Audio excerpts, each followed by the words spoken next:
Shot pitch delivery, 30. দর্শক, আজ সাব্বির রহমান মোহামেডানের বিপক্ষে বিশ্বসেরা অলরাউন্ডিং পারফরমেন্স। মাত্র ৮০ বলে ১২০ রানের বিস্ফোরক এক ইনিংস খেলে রীতিমতো গোটা বিশ্বকে অবাক করে দিয়েছেন বাংলাদেশের hard hitter batsman Sabbir Rahman. দর্শক, ভিডিওটি না টেনে সম্পূর্ণ দেখার অনুরোধ রইল। দর্শক, আজ ডিপিএলের তৃতীয় ম্যাচে মোহামেডানের বিপক্ষে খেলতে নেমেছে সাব্বির রহমানের দল পার্টেক্স স্পোর্টিং ক্লাব। শুরুতে এদিন টস জিতে ব্যাটিং করার সিদ্ধান্ত নেন পার্টেক্স স্পোর্টিং ক্লাব। শুরুতে ব্যাটিং করতে নেমে ৩০ রানের মাথায় মহামূল্য 3টি উইকেট হারায় পার্টেক্স স্পোর্টিং ক্লাব। এরপর মাঠে আসেন সাব্বির রহমান। মাঠে নেমে জিসার আলমকে সাথে নিয়ে দলকে টেনে তুলেন তিনি। সাব্বির রহমান মাঠে নেমেই শুরু করে দেন 4 ছক্কার তাণ্ডব।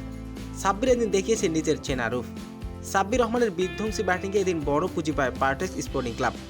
সাব্বির রহমানের বিধ্বংসী ইনিংসে ছিল ৮০ বলে ১২০ রানের অবাকীয় এক ইনিংস। সাব্বির রহমানের এমন বিধ্বংসী ব্যাটিংয়ে এদিন ৩০০ রানের দেখা পায় পার্টেক্স স্পোর্টিং ক্লাব। মোহামেডানের বোলারদের পিটিয়ে এদিন নাস্তানাবদ করছেন সাব্বির রহমানের এমন বিস্ফোরক ব্যাটিংয়ে রীতিমতো গোটা বিশ্ব অবাক। তো দর্শক, সাব্বির রহমানের এমন বিধ্বংসী ব্যাটিং আপনার কেমন লেগেছে জানিয়ে দিন আপনার মূল্যবান মতামতটি কমেন্ট বক্সে।